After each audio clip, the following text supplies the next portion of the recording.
여기 왜 이런 냄새가 나는 거예요? 고급 핸드백을 든 보호자의 날카로운 목소리가 대학병원 17층 VIP 병동 복도에 울려 퍼졌습니다. 새벽 5시 30분, 아직 해가 뜨기 전 이른 시간이었죠. 하얀 청소복을 입은 박영희는 조용히 고개를 숙이며 소독용 걸레를 꽉 짜냈습니다. 죄송합니다. 68세의 나이에도 허리가 곧게 펴진 영희는 작은 목소리로 대답했습니다. 15년간 이곳 VIP 병동에서 청소부로 일해온 그녀였지만 이런 상황은 늘 반복되었죠. 영희의 손은 거칠었지만 청소 동작만큼은 체계적이고 정확했습니다. 방 안의 모서리부터 시작해서 중앙으로 그리고 마지막에 퇴로를 확보하는 순서로 청소를 진행하는 모습은 마치 어떤 전문적인 체크리스트를 따르는 것 같았습니다. 다른 청소부들과는 확실히 다른 면이 있었죠. 특히 환자 침대 난간의 높이나 의료기기들의 위치를 자연스럽게 점검하고 정리하는 습관은 단순한 청소 일 이상의 무언가를 느끼게 했습니다. 복도 너머에서는 보호자들의 속삭임이 계속 이어졌습니다. 아무리 청소라지만 VIP층 이미지가 망가지는 것 같아요. 맞아요. 우리가 얼마를 내고 입원한 건데. 영희는 이런 말들을 들으면서도 묵묵히 자신의 일을 계속했습니다. 그때 복도 끝에서 하얀 가운을 입은 남자가 성큼성큼 걸어왔습니다. 최민호 과장이었습니다. 42살의 흉부외과 과장인 그는 이 병원에서 실력으로는 인정받는 의사였지만 성격만큼은 교만하고 권위적인 면이 강했죠. 특히 자신보다 지위가 낮다고 생각하는 사람들에 대해서는 더욱 그랬습니다. 최민호는 영희의 청소 카트를 지나치면서 휴지통을 발로 살짝 밀어 떨어뜨렸습니다. 휴지통 안의 폐기물들이 바닥에 흩어졌습니다. 걸레는 걸레대로, 의료는 의료대로요. 선 넘지 마세요. 최민호의 차가운 목소리가 복도에 메아리 쳤습니다. 영희는 아무 말 없이 무릎을 꿇고 흩어진 쓰레기들을 하나씩 주워 담았습니다. 다른 간호사들도 이 상황을 지켜보고 있었지만 아무도 나서지 않았죠.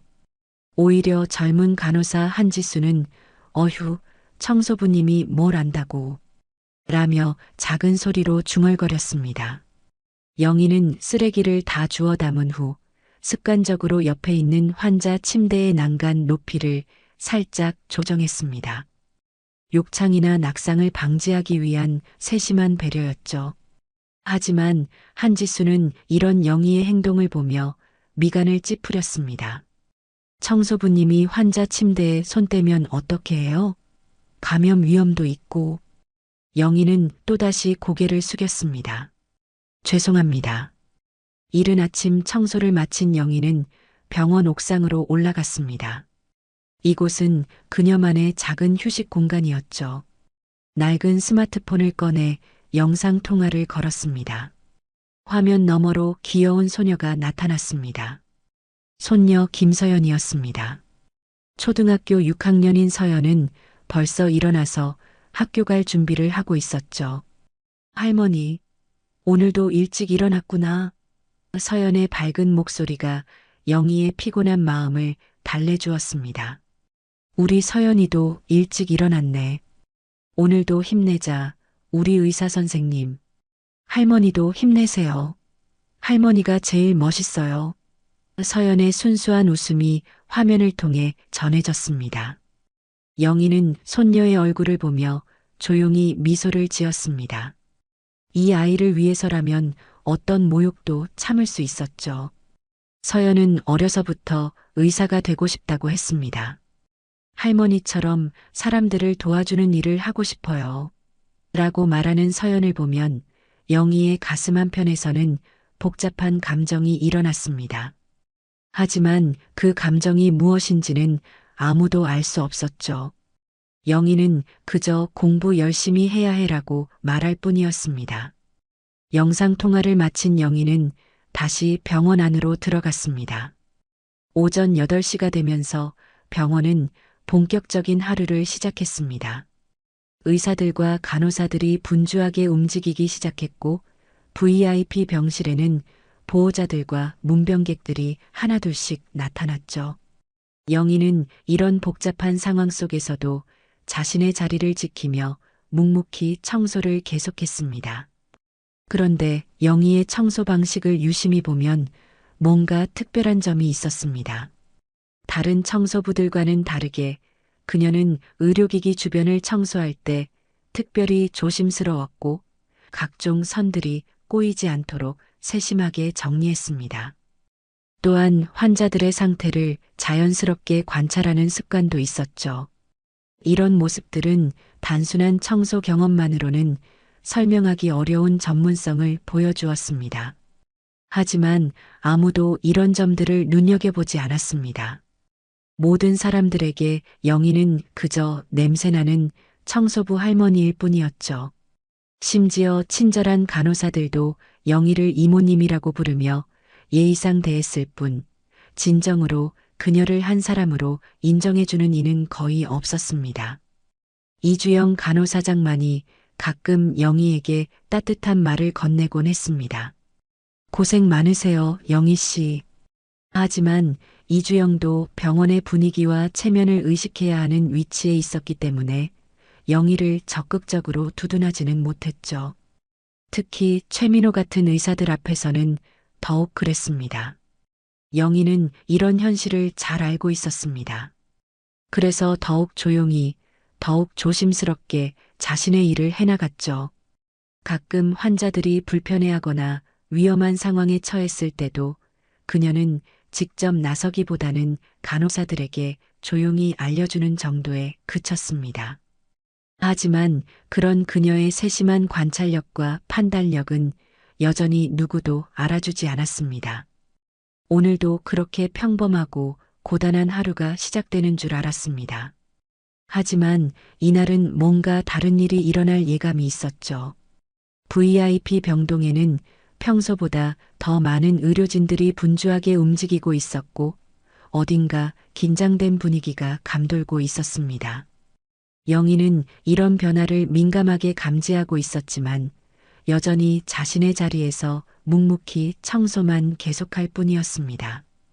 오전 10시 VIP 병동 대기실에서 갑작스럽게 비명소리가 터져나왔습니다. 아버지, 아버지. 정도은 회장의 아들이다 보니 큰 수술을 앞두고 가족들이 몰려와 있던 상황이었죠. 그런데 그중 한 명인 50대 남성이 갑자기 목을 움켜쥐며 괴로워하기 시작했습니다. 얼굴이 새빨갛게 달아오르며 숨을 제대로 쉬지 못하고 있었어요. 어떡해요? 숨을 못 쉬어요. 보호자들은 순식간에 아수라장이 되었습니다. 기도 폐쇄였습니다. 아마도 아침에 급하게 먹은 음식이 기도를 막은 것 같았어요. 한지수와 다른 간호사들이 급히 달려왔지만 갑작스러운 상황에 순간적으로 판단이 엇갈렸습니다. 응급실로 옮겨야 해요. 아니에요. 지금 당장 기도를 뚫어야 해요. 간호사들 사이에서도 의견이 나뉘었죠. 귀중한 시간이 흘러가고 있었습니다. 환자의 얼굴은 점점 더 파래지고 있었고 의식을 잃을 위험한 상황까지 왔습니다. 바로 그때였습니다.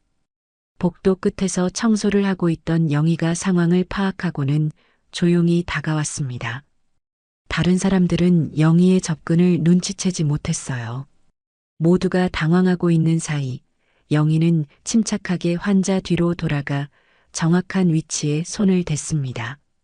실례합니다. 영희의 조용한 목소리와 함께 완벽한 하임리히 기법이 시행되었습니다. 복부를 정확한 각도와 강도로 밀어 올리는 동작이 연속으로 이어졌어요. 한 번, 두 번, 세 번째에서 드디어 기도를 막고 있던 음식물이 튀어나왔습니다. 환자가 크게 기침을 하며 숨을 쉬기 시작했죠. 하지만 상황은 여기서 끝나지 않았습니다. 갑작스러운 기도 폐쇄로 인한 스트레스와 산소 부족으로 환자의 심장 박동이 불규칙해지기 시작했어요. 간호사들이 급히 자동제세동기를 가져왔지만 패드를 부착하는 위치에서 약간의 실수가 있었습니다.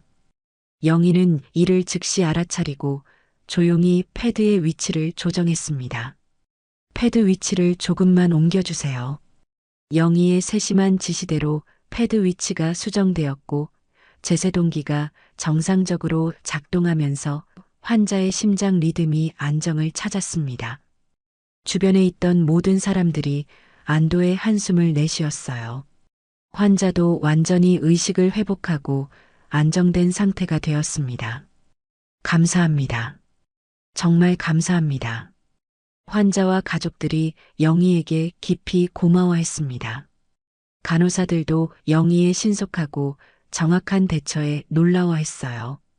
특히 한지수는 영희가 패드 위치를 조정할 때의 손놀림이 무척 자연스럽고 전문적이었다는 점이 머릿속에서 떠나지 않았습니다. 하지만 이 모든 상황이 진정되려는 순간 복도 저편에서 성큼성큼 걸어오는 발소리가 들렸습니다. 최민호 과장이었습니다. 그는 무슨 일이 일어났는지 파악한 후 즉시 영희를 향해 날카로운 시선을 보냈어요. 청소부 주제에 환자 몸에 손댔어요? 책임질 수 있어요? 최민호의 목소리는 차갑고 위협적이었습니다. 만약에 뭔가 잘못됐으면 어쩔 뻔했어요? 의료진도 아닌 사람이 함부로 응급처치를 하다니. 영희는 고개를 숙인 채 아무 대답도 하지 않았습니다. 죄송합니다. 그녀가 할 수 있는 말은 그것뿐이었어요. 소란을 들은 박상현 병원장도 현장에 나타났습니다. 50세의 병원장은 이 병원의 명성과 수익에만 관심이 있는 인물이었죠. 그는 상황을 파악한 후 영희를 향해 엄중한 표정을 지었습니다. 이런 일이 또 일어나면 인사권을 행사할 수밖에 없습니다. 각자 맡은 업무만 충실히 하시기 바랍니다. 박상현의 공개 경고였습니다. 주변에 있던 간호사들과 보호자들이 모두 이 장면을 지켜보고 있었어요. 영희는 더욱 깊게 고개를 숙였습니다. 앞으로는 이런 일 없도록 조심하세요. 이주영 간호사장이 영희에게 조용히 말했습니다. 그녀도 영희의 신속한 대처에는 감사했지만 병원의 체면과 규정을 의식하지 않을 수 없었죠. 결국 침묵으로 일관할 수밖에 없었습니다. 영희는 다시 자신의 청소 카트로 돌아갔습니다. 방금 전 일어난 일은 마치 아무것도 아니었던 것처럼 취급되었어요. 환자와 가족들은 여전히 고마워했지만 의료진들 사이에서는 오히려 영희를 경계하는 분위기가 생겨났습니다. 한지수는 혼자 생각에 잠겼습니다. 영희가 하임리히를 시행할 때의 정확한 손 위치, 패드를 조정할 때의 자연스러운 동작, 그리고 전체적인 응급 상황 대처 능력이 단순히 우연이나 상식 수준을 넘어서는 것 같았어요. 하지만 그녀도 감히 이런 생각을 누구에게 말할 수는 없었습니다. 영희는 청소를 계속하면서 마음속으로 복잡한 감정을 느끼고 있었습니다. 사람의 생명이 위험한 상황에서 가만히 있을 수는 없었지만 이런 일이 반복되면 정말로 일자리를 잃을 수도 있었어요. 손녀 서연의 학비와 생활비를 생각하면 이 일을 계속해야 했습니다. 그날 오후 영희는 병원 지하 식당에서 혼자 점심을 먹고 있었습니다. 다른 직원들과는 떨어진 구석 자리에서 간단한 도시락을 먹는 그녀의 모습은 어딘지 쓸쓸해 보였어요. 그때 멀리서 들려오는 의료진들의 대화가 귀에 들렸습니다. 오늘 아침에 청소부 할머니가 응급처치한 거 봤어요? 응, 봤어. 근데 좀 이상하지 않았어요? 너무 능숙하게 하던데. 그러게요. 보통 사람이 저렇게 정확하게 할 수 있나?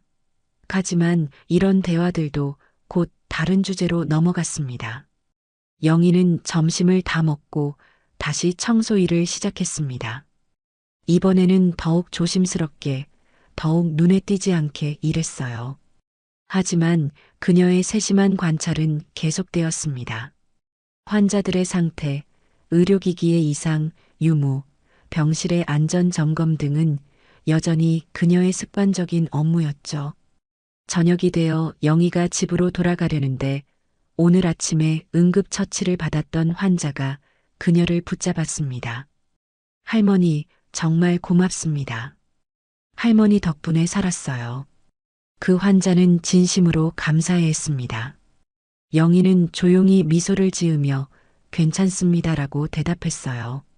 하지만 이런 감사 인사도 병원 관리진들에게는 달갑지 않은 일이었습니다. VIP 병동에서 청소부가 주목받는 것 자체가 병원 이미지에 도움이 되지 않는다고 생각했거든요. 영희는 이런 복잡한 상황 속에서도 묵묵히 자신의 길을 걸어가야 했습니다. 그날 밤 영희는 서연과 다시 영상 통화를 했습니다. 할머니, 오늘 하루는 어땠어요? 평범했단다. 우리 서연이는 어땠어? 저는 오늘 학교에서 응급처치 배웠어요. 나중에 의사가 되면 할머니처럼 사람들을 도와줄 거예요. 서연의 순수한 말이 영희의 가슴을 울렸습니다. 하지만 영희는 그저 열심히 공부해야 해라고 말할 뿐이었어요. 며칠이 지난 후 영희는 평소보다 더욱 조심스럽게 청소 일을 하고 있었습니다. 최민호 과장의 경고와 박상현 병원장의 인사권 언급이 계속 머릿속을 맴돌고 있었거든요. 하지만 오랜 습관이란 쉽게 바뀌지 않는 법이었습니다. 환자들의 상태를 자연스럽게 관찰하고 의료기기 주변을 꼼꼼히 점검하는 것은 여전히 그녀의 일상이었죠. 오늘은 특히 VIP 병실에서 대수술을 앞둔 환자가 있어서 의료진들의 움직임이 분주했습니다. 정도은 회장의 심장 수술이 다음 주로 예정되어 있었고 수술 전 준비 작업들이 한창이었어요. 영희는 수술 준비실 근처를 청소하면서 자연스럽게 의료진들의 작업을 지켜보게 되었습니다. 그런데 뭔가 이상한 점이 눈에 띄었습니다. 수액 라인을 연결하는 순서가 일반적인 프로토콜과 달랐어요. 영희는 잠시 걸음을 멈추고 더 자세히 관찰했습니다. 분명히 순서가 바뀌어 있었습니다. 이렇게 연결하면 나중에 수술 중에 문제가 생길 수 있었죠. 영희는 망설였습니다. 지난번 일 때문에 조용히 하라고 경고받았는데 또다시 나설 수는 없었어요. 하지만 환자의 안전이 걱정되었습니다. 결국 그녀는 근처에 있던 한지수에게 조심스럽게 다가갔습니다. 간호사님, 죄송한데요. 영희의 작은 목소리에 한지수가 돌아봤습니다. 수액 라인 연결 순서가 조금 아닌 것 같은데요. 한지수는 처음에 영희의 말을 제대로 알아듣지 못했습니다. 네, 뭐라고요? 저기 보이시죠? 일반적으로는 주 라인을 먼저 연결하고 보조 라인을 나중에 하는 건데, 영희가 조심스럽게 설명했지만 한지수의 표정은 점점 차가워졌습니다. 청소부님이 그런 걸 어떻게 알아요? 그리고 우리 일에 넘어오지 말라고 했잖아요. 영희는 더 이상 말하지 못하고 고개를 숙였습니다. 한지수는 영희를 한 번 더 째려보더니 다른 간호사들에게로 돌아갔어요. 정말 웃기네. 청소부가 의료 업무에 대해서 뭘 안다고. 다른 간호사들도 한지수의 말에 동조하며 영희를 흘끔거렸습니다. 하지만 영희의 지적이 계속 마음에 걸렸던 한지수는 나중에 혼자 다시 수액 라인을 확인해 봤습니다. 그리고 놀랍게도 영희의 말이 맞다는 것을 발견했어요. 연결 순서가 정말로 바뀌어 있었습니다. 한지수는 당황하며 급히 순서를 바로잡았습니다. 어떻게 청소부가 이런 걸 알 수 있지? 한지수의 머릿속에 의문이 자라나기 시작했습니다.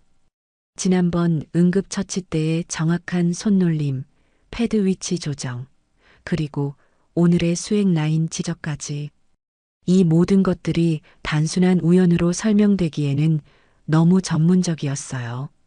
그날 오후 영희는 병원 청소도구 창고에서 청소용품을 정리하고 있었습니다. 이곳은 그녀만의 조용한 공간이었죠. 다른 사람들의 시선을 신경 쓰지 않고 잠시 쉴 수 있는 곳이었어요. 창고 한켠에는 오래된 의료기기들과 서류들이 쌓여 있었습니다. 영희는 청소용품을 정리하면서 자신만의 체크리스트를 다시 한번 점검했습니다. 표면 소독, 손잡이 청소, 바닥 정리, 그리고 마지막으로 퇴로 확보. 이 순서는 그녀에게 너무나 자연스러운 것이었어요. 사실 이 체크리스트는 수술실에서 사용하는 멸균 절차와 거의 동일한 패턴이었습니다. 영희는 이런 자신의 습관에 대해 별다른 생각을 하지 않았습니다. 그녀에게는 그저 당연한 일이었어요. 하지만 만약 누군가가 이 패턴을 자세히 관찰한다면 분명히 의문을 가질 만한 부분이었죠. 그때 창고 문이 열리면서 최민호 과장이 들어왔습니다. 그는 뭔가를 찾으러 온 것 같았어요. 영희를 보자 미간을 찌푸렸습니다. 여기서 뭐 하고 있어요? 청소용품 정리하고 있었습니다. 영희는 조용히 대답했어요. 최민호는 영희 주변을 둘러보더니 비꼬는 투로 말했습니다. 요즘 부쩍 의료진 흉내를 내고 싶어 하시는 것 같은데 착각하지 마세요. 이 병동에서 냄새나는 감성파리는 금지예요. 영희는 아무 대답도 하지 않았습니다. 병원 품격을 떨어뜨리는 건 냄새가 아니라 선 넘는 사람이라고요. 최민호의 날카로운 말이 창고 안에 울렸습니다. 앞으로 의료진 업무에 절대 개입하지 마세요. 경고는 이번이 마지막이에요. 최민호가 나간 후 영희는 한동안 그 자리에 서 있었습니다. 그녀의 마음속에는 복잡한 감정들이 일어났어요. 환자의 안전을 위해서라면 나서고 싶었지만 현실적으로는 그럴 수 없는 상황이었습니다. 손녀 서연을 생각하면 이 일자리를 잃을 수는 없었거든요. 그날 저녁 영희는 평소보다 일찍 집으로 돌아갔습니다. 작은 원룸에서 혼자 간단한 저녁을 먹으면서 텔레비전을 켰어요. 우연히 의료 다큐멘터리가 나오고 있었습니다. 심장 수술에 관한 내용이었죠. 화면 속에서는 의사들이 정교한 수술을 하는 모습이 나왔습니다. 영희는 무의식 중에 화면 속 의사의 손놀림을 따라하고 있었어요. 마치 오래전 기억을 되짚는 것처럼 그녀의 손은 정확한 수술 동작을 기억하고 있었습니다. 하지만 영희는 곧 자신의 행동을 멈췄습니다. 그리고 텔레비전을 껐어요. 이제는 과거의 일이야. 그녀는 스스로에게 말했습니다. 그날 밤 서연과의 영상통화에서 손녀는 평소보다 신이 나 있었습니다. 할머니, 오늘 학교에서 과학 시간에 심장에 대해서 배웠어요. 그래, 우리 서연이가 똑똑하네. 심장은 정말 신기해요. 의사가 되면 할머니처럼 사람들을 많이 도와줄 거예요. 서연의 순수한 꿈을 듣고 있자니 영희의 마음이 복잡해졌습니다. 자신도 한때는 그런 꿈을 가지고 있었거든요. 하지만 지금은 그저 손녀의 꿈을 응원해주는 것이 전부였어요. 열심히 공부해야 해, 서연아. 네. 할머니도 몸조리 잘하세요. 영상통화를 마친 후 영희는 오랫동안 창밖을 바라봤습니다. 다음 날 아침 영희는 평소와 같이 이른 시간에 병원에 나왔습니다. 하지만 오늘은 뭔가 다른 분위기였어요. VIP 병동에 더 많은 의료진들이 몰려 있었고 어딘가 긴장된 공기가 흘렀습니다. 정도은 회장의 수술 일정이 앞당겨진 것 같았어요.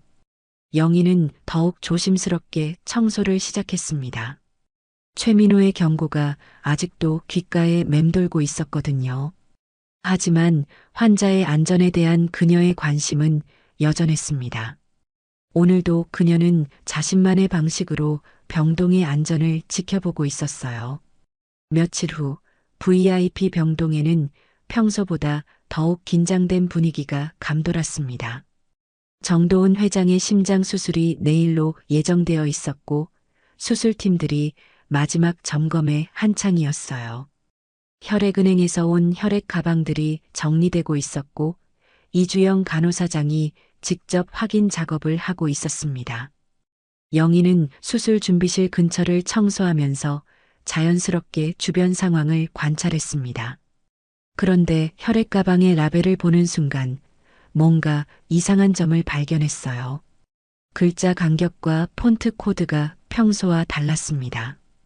이런 미세한 차이는 오랜 경험이 없으면 알아차리기 어려운 부분이었죠. 영희는 더 자세히 살펴봤습니다.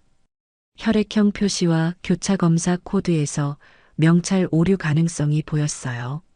만약 이대로 수술에 사용된다면 큰 문제가 생길 수 있었습니다. 환자의 생명과 직결되는 치명적인 실수였죠. 영희는 망설였습니다. 최민호 과장의 경고와 병원장의 인사권 언급이 머릿속을 스쳤어요. 하지만 환자의 안전을 생각하면 가만히 있을 수만은 없었습니다.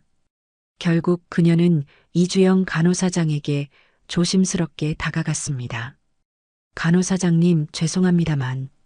영희의 작은 목소리에 이주영이 고개를 들었습니다. 혈액 가방 라벨을 다시 한번 확인해 보시면 어떨까요? 이주영은 처음엔 영희의 말을 이해하지 못했어요.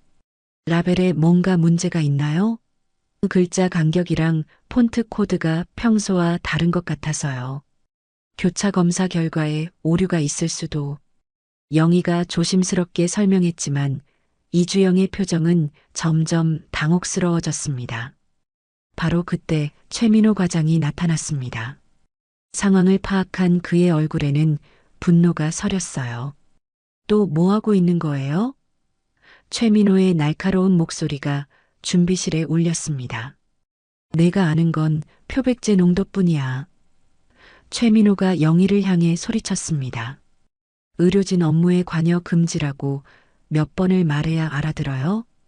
주변에 있던 다른 의료진들도 모두 이 광경을 지켜보고 있었어요. 영희는 고개를 깊이 숙였습니다. 죄송합니다. 그녀가 할 수 있는 말은 그것뿐이었어요. 최민호는 계속해서 영희를 질책했습니다. 환자 안전이 걱정된다고요? 그럼 당신이 의사라도 돼요? 당신 때문에 병원 분위기가 엉망이 되고 있어요. 최민호의 거친 말들이 영희의 마음에 상처를 냈습니다. 소란을 들은 박상현 병원장이 현장에 나타났습니다. 그는 상황을 파악한 후 단호한 표정을 지었어요. 이런 일이 또 일어났군요. 박상현의 목소리는 차갑고 위협적이었습니다. VIP 이미지 실추 문제로 이미 경고했는데 또 이런 일을 만드시는군요. 징계 절차를 시작하겠습니다. 퇴거 조치도 검토하겠어요. 병원장의 결정적인 선언이었습니다. 영희는 더 이상 변명할 수 없었습니다. 주변의 시선들이 모두 그녀에게 쏠려 있었어요. 동정하는 눈빛도 있었지만 대부분은 역시 선을 넘었다는 표정이었습니다. 카드키를 반납하세요. 병원장의 명령에 따라 영희는 가슴에 차고 있던 출입카드를 꺼냈습니다. 15년간 그녀와 함께했던 그 카드를 떨리는 손으로 내밀었어요. 오늘로 근무를 중단하고 정식 징계 결과가 나올 때까지 출입을 금지합니다. 박상현의 차가운 선언과 함께 영희의 병원 생활은 끝이 났습니다. 영희는 자신의 청소 카트를 정리하기 시작했습니다. 15년간 사용했던 청소용품들과 개인 소지품들을 하나씩 챙겼어요. 그 과정에서 작은 배지 하나가 카트 바닥에서 반짝였습니다. 대한외과학회 배지였죠. 배지는 너무 작아서 주변 사람들은 눈치채지 못했습니다. 영희는 배지를 조용히 주머니에 넣고 카트를 밀고 나갔습니다. 복도를 지나가면서 그녀가 15년간 청소했던 공간들을 마지막으로 바라봤어요. 환자들이 다니던 길, 의료진들이 분주하게 움직이던 곳, 그리고 그녀가 묵묵히 지켜왔던 모든 구석들. 병원 로비를 나서는 영희의 뒷모습은 처량해 보였습니다. 68세의 나이에 일자리를 잃는다는 것은 큰 충격이었어요. 특히 손녀 서연의 학비와 생활비를 생각하면 앞이 캄캄했습니다. 그날 저녁 영희는 서연에게 사실을 말해야 할지 고민했습니다. 하지만 결국 아무 말도 하지 않기로 했어요. 아이에게 걱정을 끼치고 싶지 않았거든요. 할머니, 오늘은 어떤 하루였어요? 서연의 밝은 목소리가 영상 통화를 통해 들려왔습니다. 평범했단다. 우리 서연이는? 영희는 최대한 평온한 목소리로 대답했어요. 저는 오늘 수학 시험에서 100점 받았어요. 우와, 정말 대단하다. 서연의 자랑을 들으면서 영희의 마음은 더욱 복잡해졌습니다. 이런 똑똑한 아이가 경제적인 문제로 꿈을 포기하게 할 수는 없었어요. 할머니, 괜찮으세요? 목소리가 좀 이상해요. 예민한 서연이 영희의 변화를 눈치챘습니다. 아니야, 괜찮단다. 그냥 좀 피곤해서. 영희는 애써 웃음을 지어 보였어요. 그날 밤 영희는 잠들지 못하고 천장을 바라봤습니다. 내일부터는 어떻게 살아야 할지, 새로운 일자리를 찾을 수 있을지, 그리고 서연의 미래는 어떻게 해야 할지. 수많은 걱정들이 머릿속을 맴돌았어요. 한편 병원에서는 영희가 떠난 후에도 그녀에 대한 이야기가 계속 오갔습니다. 특히 한지수는 영희가 지적했던 수행 라인 문제가 실제로 맞았던 것을 기억하며 뭔가 석연치 않은 기분이었어요. 정말 단순한 우연이었을까? 이주영 간호사장도 마찬가지였습니다. 영희의 마지막 지적이 계속 마음에 걸렸어요. 혹시나 해서 혈액 가방을 다시 한번 자세히 확인해 봤습니다. 그런데 정말로 뭔가 이상한 점이 발견되었어요. 라벨의 글자 간격과 폰트가 미묘하게 달랐고 교차 검사 코드에도 오류 가능성이 있었습니다. 이주영은 급히 혈액은행에 재확인을 요청했어요. 결과는 충격적이었습니다. 실제로 교차 명찰 오류가 있었던 것이에요. 만약 영희의 지적이 없었다면 내일 수술에서 큰 사고가 일어날 뻔했습니다. 이주영은 당황하며 이 사실을 어떻게 처리해야 할지 고민에 빠졌어요. 영희는 이미 쫓겨난 상황이었고 병원장과 최민호 과장에게 이 사실을 보고하기도 애매했습니다. 그날 밤 이주영도 잠들지 못했습니다. 도대체 영희 씨는 누구일까? 의문이 점점 커져갔어요. 영희가 병원을 떠난 지 사흘째 되는 날, 이주영 간호사장은 병원 창고를 정리하던 중 우연히 오래된 상자를 발견했습니다.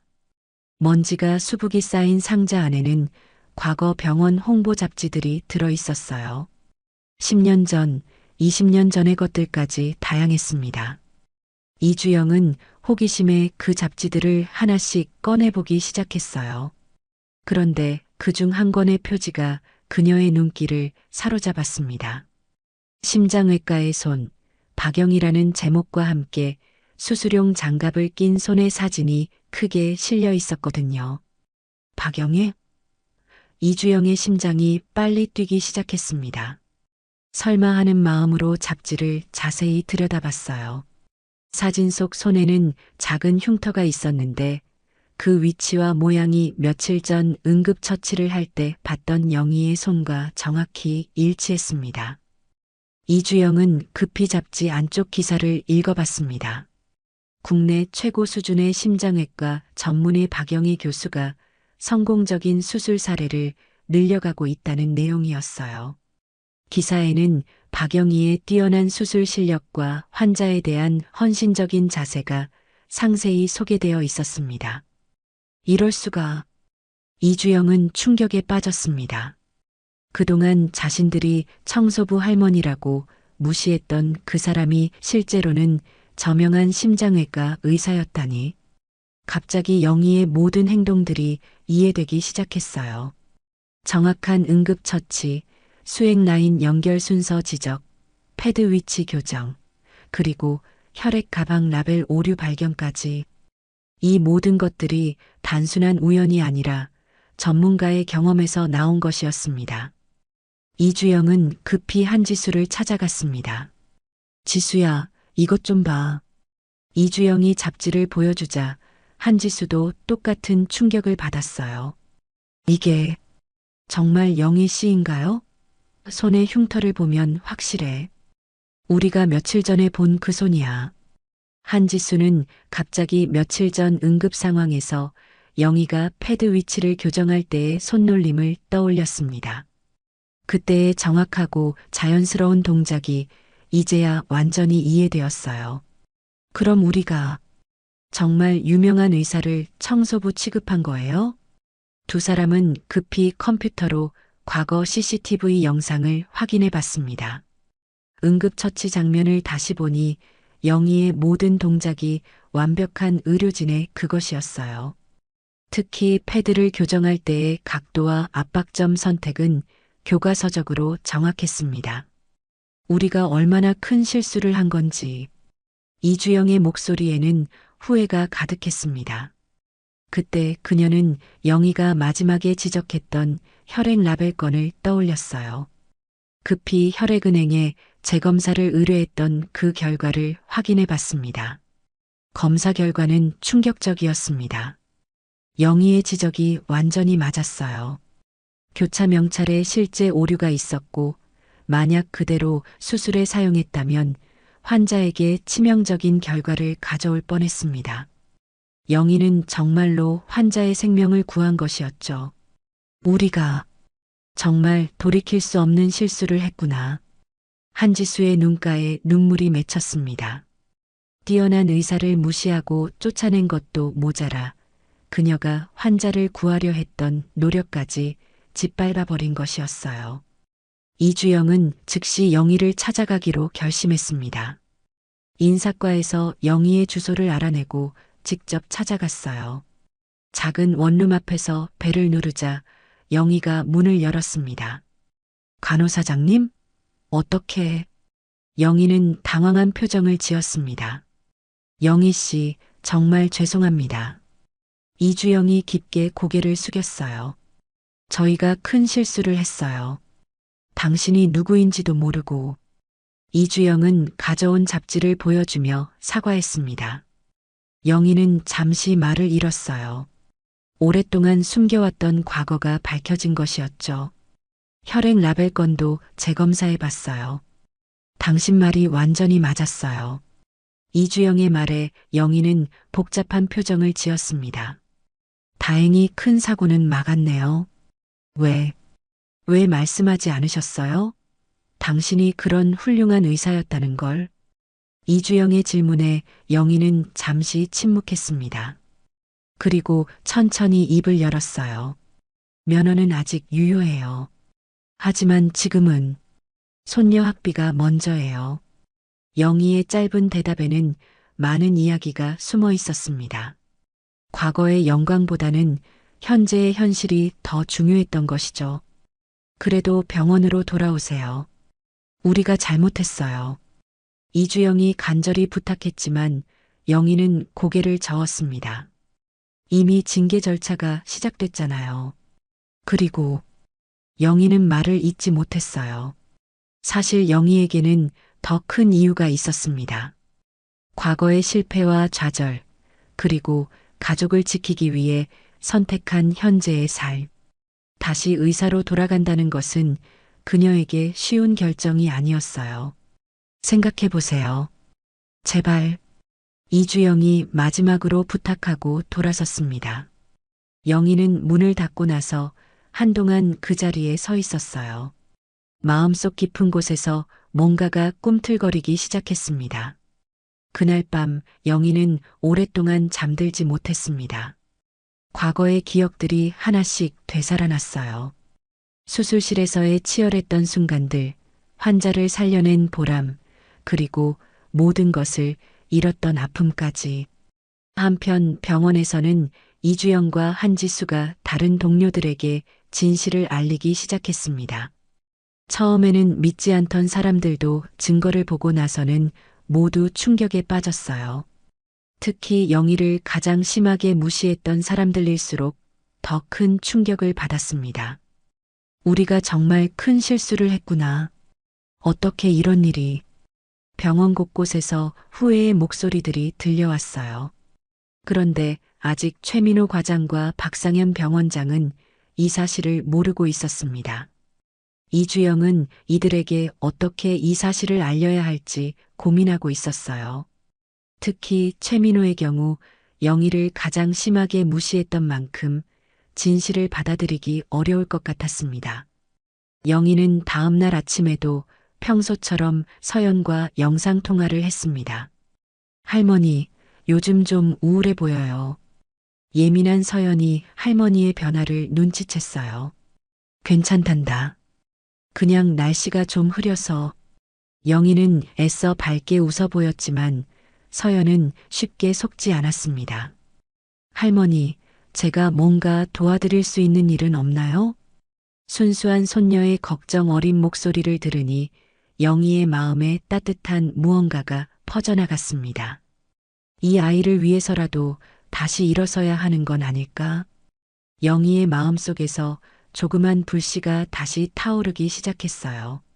정도은 회장의 심장 수술 당일 새벽부터 병원에는 긴장감이 감돌았습니다.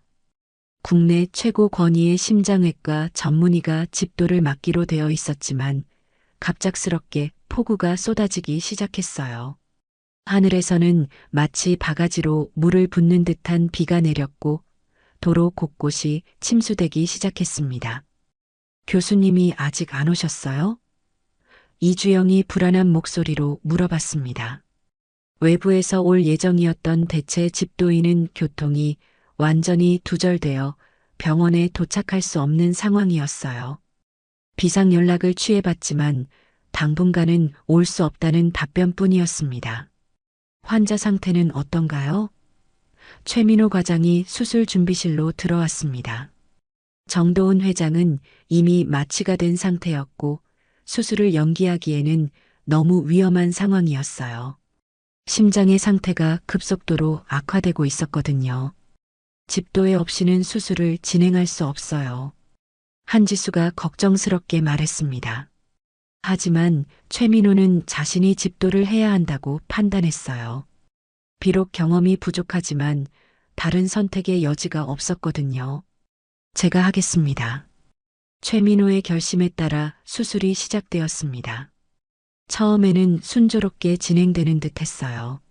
하지만 수술이 진행되면서 예상치 못한 문제가 발생하기 시작했습니다. 환자의 심장 상태가 생각보다 훨씬 심각했어요. 관상동맥이 예상보다 더 막혀 있었고 우회로를 만드는 과정에서 추가적인 손상이 발견되었습니다. 최민호의 이마에 땀이 맺히기 시작했어요. 혈압이 떨어지고 있어요. 간호사의 급박한 목소리가 수술실에 울렸습니다. 모니터의 수치들이 빨간색 경고등과 함께 요동치기 시작했어요. 최민호는 점점 당황하기 시작했습니다. 그때 갑자기 대동맥에서 출혈이 발생했습니다. 예상치 못한 대량 출혈이었어요. 출혈이 멈추지 않아요. 수술실은 순식간에 응급 상황으로 바뀌었습니다. 최민호는 필사적으로 지혈을 시도했지만 쉽게 멈추지 않았어요. 그의 손이 떨리기 시작했습니다. 경험 부족이 이런 순간에 드러나는 것이었죠. 어떻게 해야 하지? 박상현 병원장도 수술실로 달려왔습니다.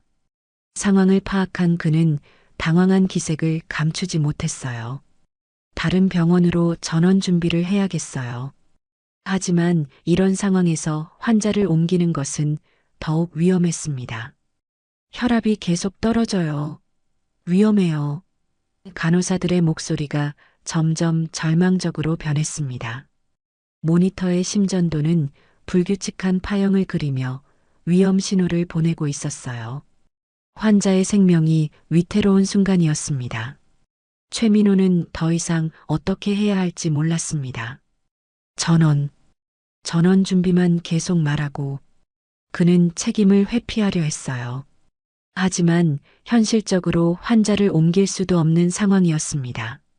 바로 그때 이주영이 결단을 내렸습니다. 그녀는 급히 영희에게 전화를 걸었어요. 영희 씨, 지금 당장 병원으로 와주세요.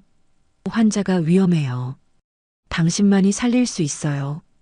영희는 이주영의 다급한 목소리를 듣고 즉시 병원으로 향했습니다. 폭우 속을 뚫고 달려온 그녀가 병원에 도착했을 때 수술실 앞은 이미 아수라장이었어요. 정도은 회장의 가족들이 밖에서 불안하게 기다리고 있었습니다. 하지만 영희가 수술실로 들어가려는 순간 보안 요원들이 막아섰습니다. 출입 금지 대상자입니다. 박상현 병원장의 지시였어요. 무단 개입하면 불법 의료행위로 고발할 거예요. 박상현이 영희를 향해 소리쳤습니다.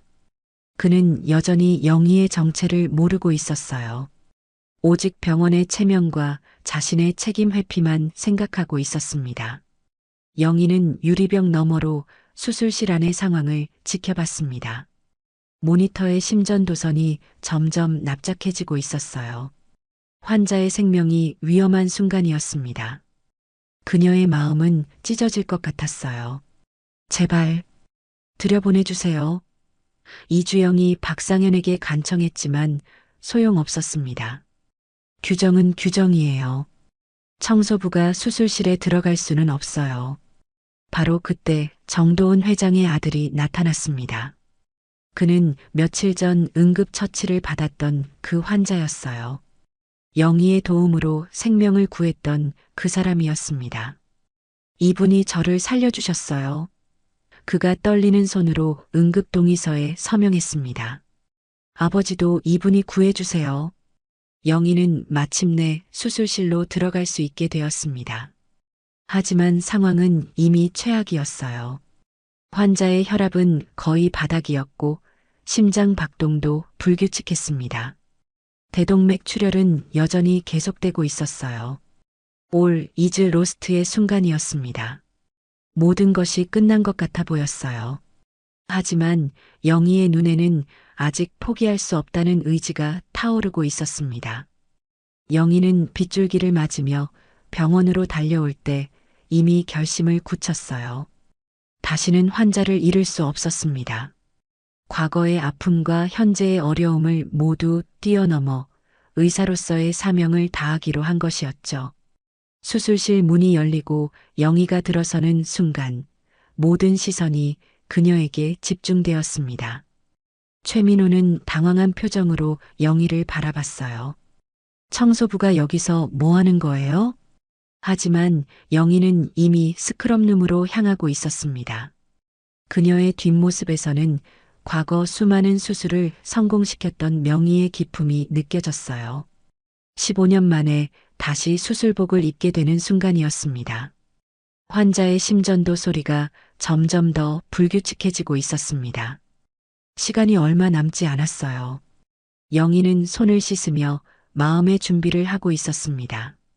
이제 정말로 모든 것을 걸어야 하는 순간이 온 것이었죠. 스크럽룸에서 영희가 손을 씻는 모습은 마치 시간이 거꾸로 흐르는 것 같았습니다. 15년 전 수술실에서 보였던 그 완벽한 동작이 그대로 되살아났어요. 손톱 밑까지 세심하게, 손가락 사이사이까지 정확한 시간과 구역, 그리고 순서에 따라 진행되는 멸균 과정이었습니다.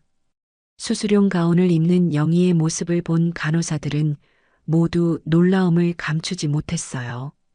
그동안 청소복만 입고 있던 그녀가 수술복을 입자 완전히 다른 사람이 된 것 같았습니다.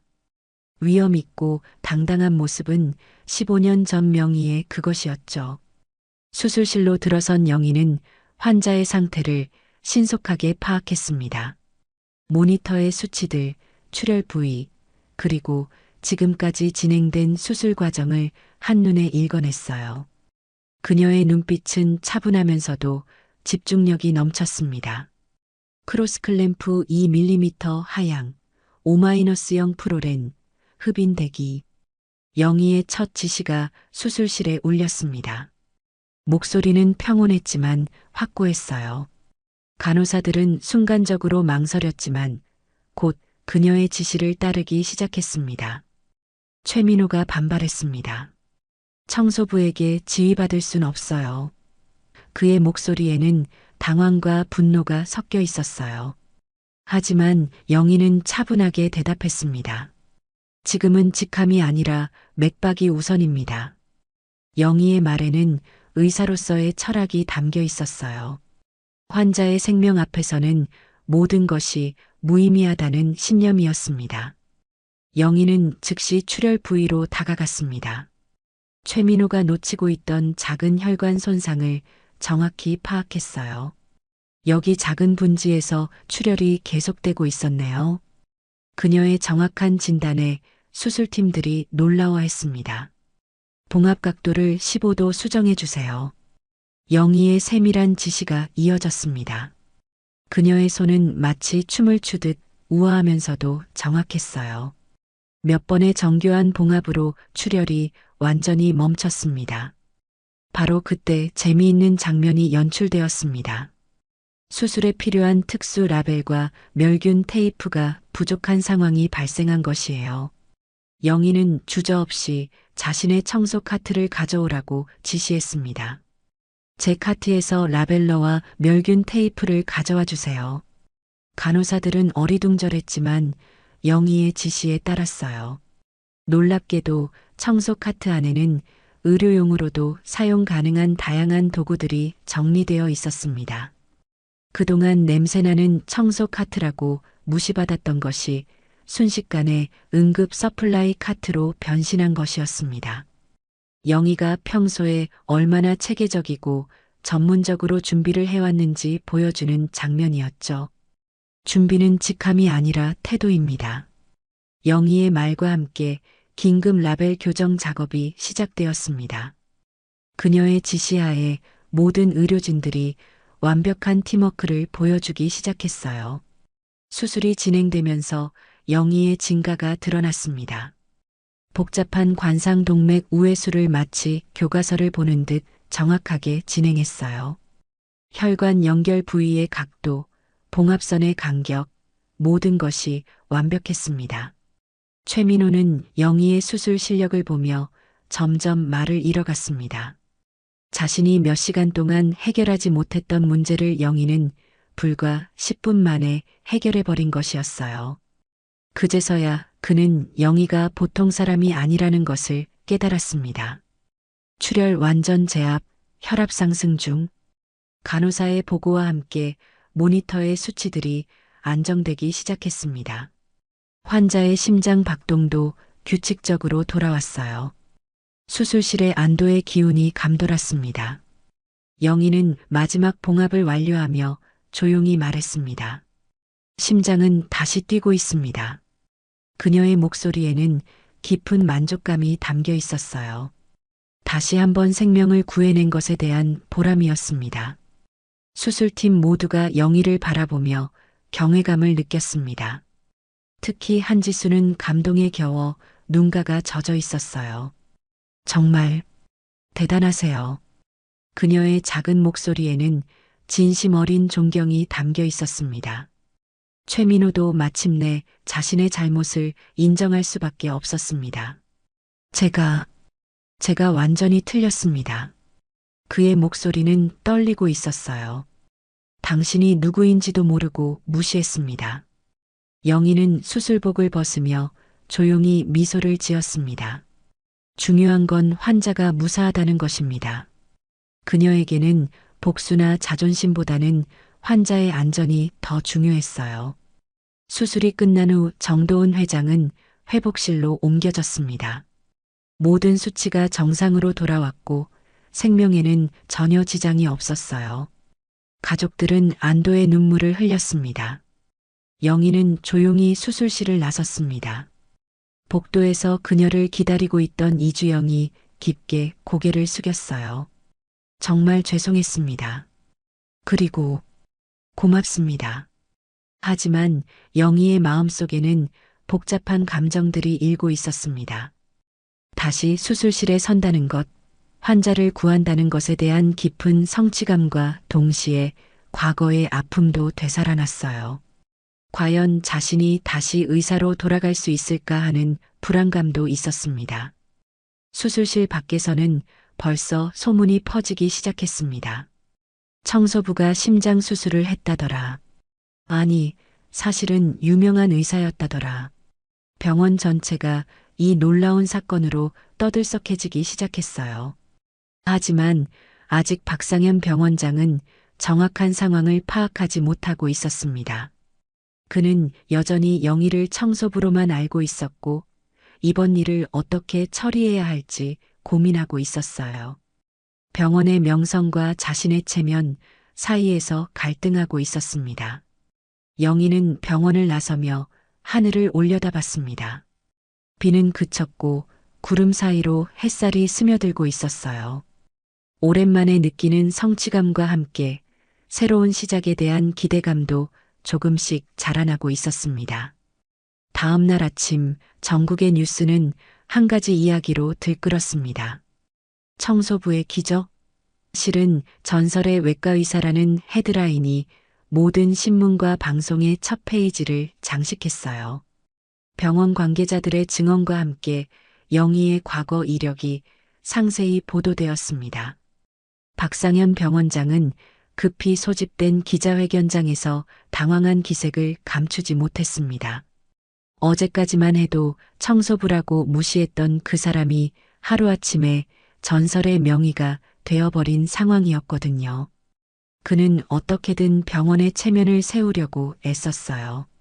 저희 병원은 항상 인재를 소중히 여겨왔습니다. 박상현이 어색하게 말을 시작했지만 기자들의 날카로운 질문이 쏟아졌습니다. 그렇다면 왜 그런 실력자를 청소부로 방치했나요? 징계 조치까지 내린 이유는 뭔가요? 바로 그때 정도은 회장이 직접 기자회견장에 나타났습니다.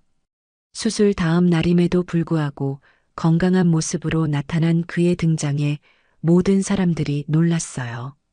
그는 마이크를 받아들고 힘있는 목소리로 말했습니다.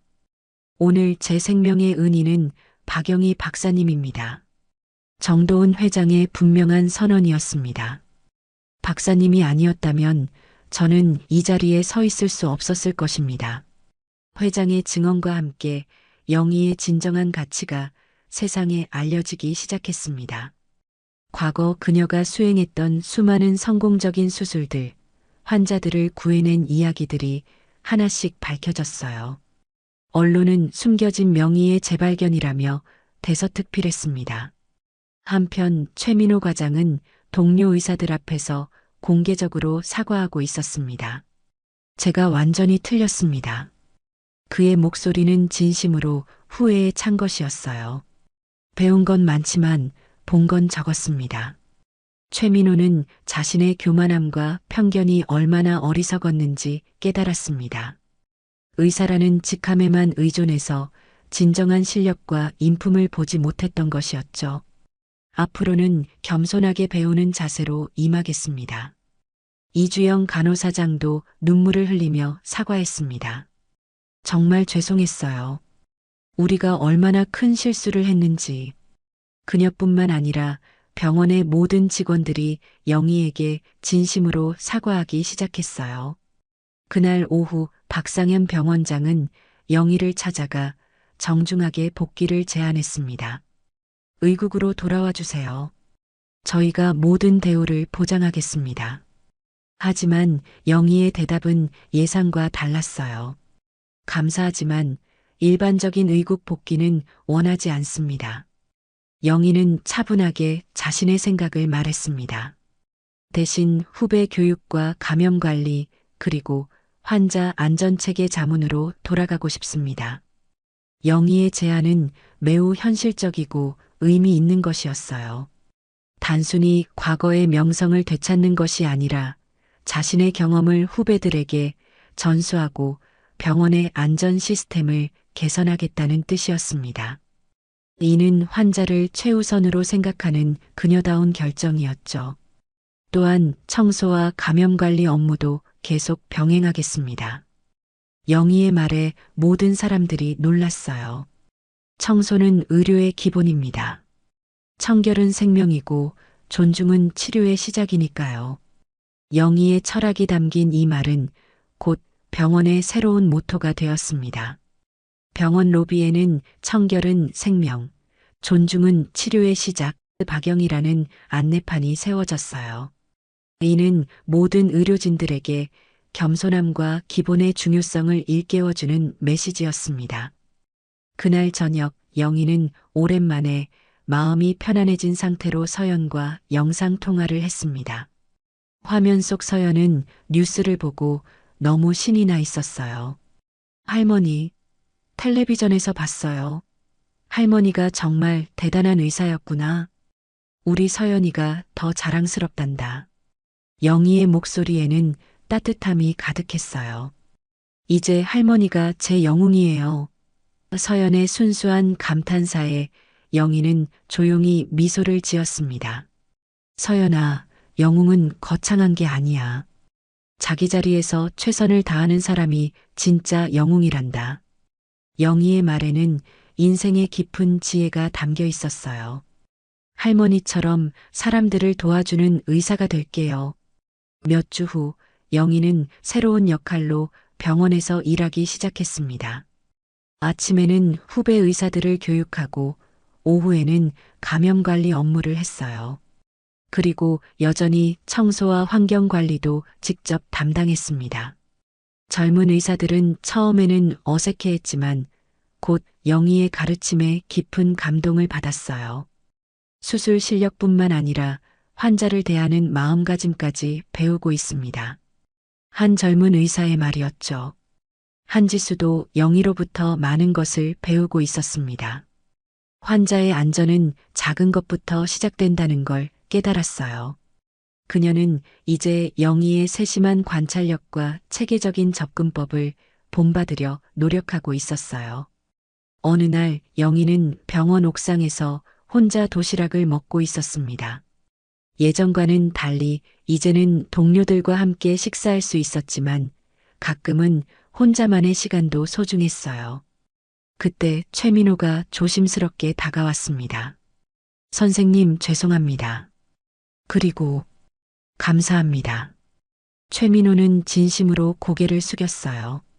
저에게 진정한 의사가 무엇인지 가르쳐 주셨습니다. 영희는 따뜻한 미소를 지으며 대답했습니다. 우리 모두 배우며 살아가는 거예요.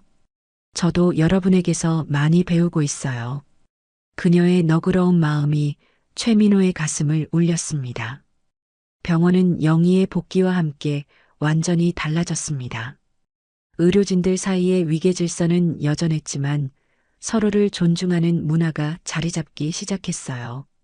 청소 직원들도 이제는 의료팀의 중요한 일원으로 인정받았습니다. 몇 달 후 영희는 전국 의료진을 대상으로 한 강연회에서 자신의 이야기를 들려줬습니다. 의사라는 직함보다 중요한 것은 환자를 향한 마음입니다. 그리고 모든 사람을 존중하는 것이 진정한 치료의 시작입니다. 강연을 듣던 수많은 의료진들이 깊은 감동을 받았어요.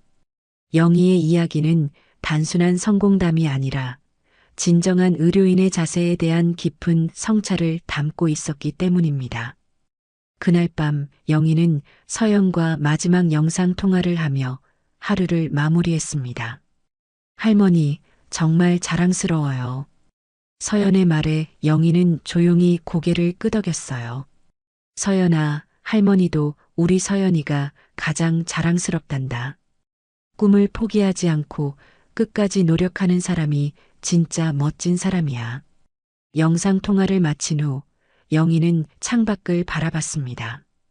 도시의 불빛들이 반짝이고 있었고 어디선가 구급차의 사이렌 소리가 들려왔어요. 아마도 누군가의 생명을 구하러 가는 길일 것입니다.